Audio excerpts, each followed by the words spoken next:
जय श्री झूलेलाल। सतनाम साखी सिंधी समाचार राजस्थान में तव्हां सभिनि जो स्वागत है।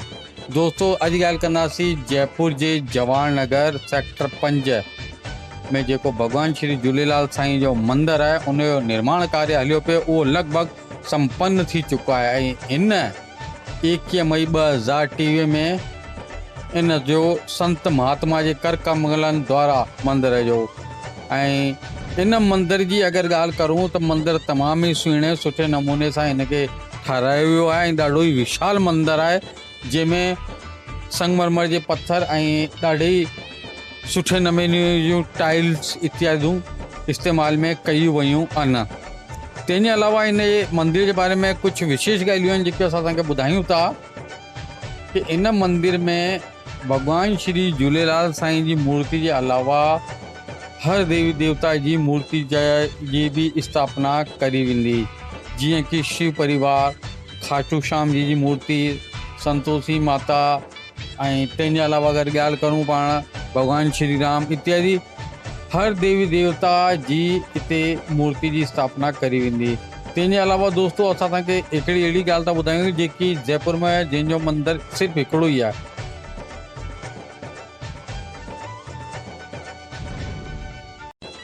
नवग्रह मंदिर अथव जेको जयपुर में सिर्फ़ु हिकिड़ो ही आहे। त उन खां पोइ जेकी नवग्रह मूर्ति जी स्थापना थिए पई उहा हिन भगवान श्री झूलेलाल मंदिर में भी थिए, सेक्टर 5 जवाहर नगर में।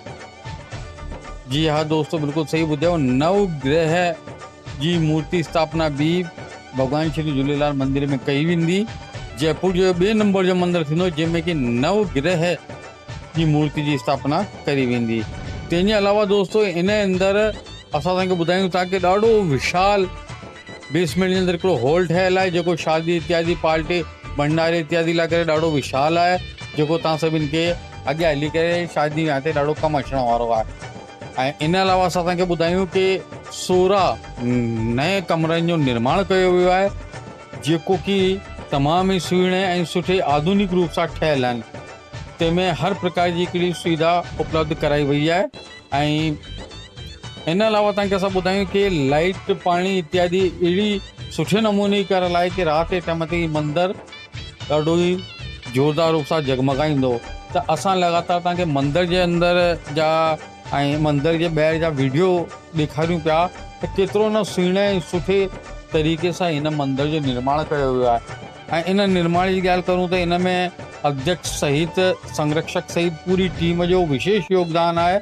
ऐं इन टीम सभिनी भामाशान के जंहिं चाहे सीमेंट ॾिनो, चाहे पत्थर ॾिनो, चाहे मूर्ति ॾिनी, चाहे तन मन धन कहिड़े भी रूप में अगर हिन मंदिर जी अगर मदद कई वई आहे त उन्हनि सभिनि जो इहा टीम ऐं सिंधी समाचार राजस्थान साधुवाद थो करे।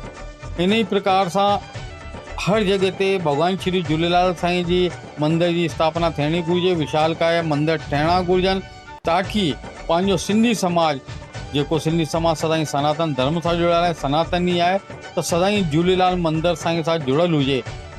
जय श्री झूलेलाल।